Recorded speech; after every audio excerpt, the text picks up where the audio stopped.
ગુજરાતમાં મોટા પ્રમાણમાં કમોસમી વરસાદ એના કારણે ગુજરાતના ખેડૂતોની ખેતી સંપૂર્ણપણે નાશ પામી છે. એટલે કે કપાસના જીંડવા હોય ખેતરમાંથી બહાર આવે એની પહેલા જ એમને મોટા પાયે કમોસમી વરસાદના કારણે નાશ પામ્યા.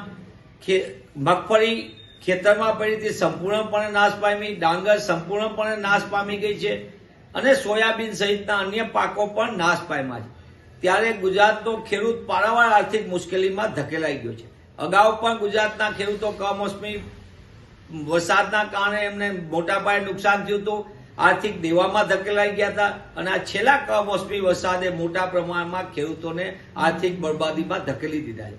ત્યારે હતાશા, નિરાશા અને આર્થિક દેવા નીચે દબાયેલા ગુજરાતના ખેડૂતમાં આપણી આગળ જે સમાચાર મળે છે, દ્વારકાના ભાણવડ તાલુકાના નાના ગામના એક ખેડૂત 37 વર્ષના યુવાન ખેડૂતે પોતે આર્થિક તકલીફોને કારણે નિરાશા, હતાશામાં આપઘાત કર્યો છે, આત્મહત્યા કરીને અંતિમ પગલું ભર્યું છે. આ ઘણી દુઃખદ અને ચિંતાનો વિષય છે.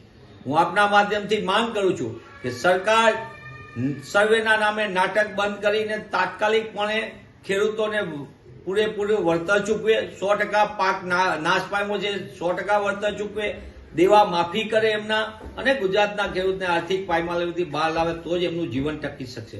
બીજી બાજુ કોંગ્રેસ પક્ષ તરીકે હું ગુજરાતના ખેડૂતોને પણ વિનંતી કરું છું, આપ કુદરતની થપાટ છે, આપ જગતનો તાત છો, આપ મહેરબાની કરીને હતાશા, નિરાશામાં ન ધકેલાઓ. કોંગ્રેસ પક્ષ તમારી સાથે છે, અમે તમારી સાથે ખભે ખભા મળીને ખેડૂત અને ખેત મજદૂરોના ન્યાય માટે લડી રહ્યા છીએ. આપ અંતિમ પગલું ન ભરો, કારણ કે આપનું પરિવાર પણ ગુજરાત માટે ને જગત માટે જરૂરી છે.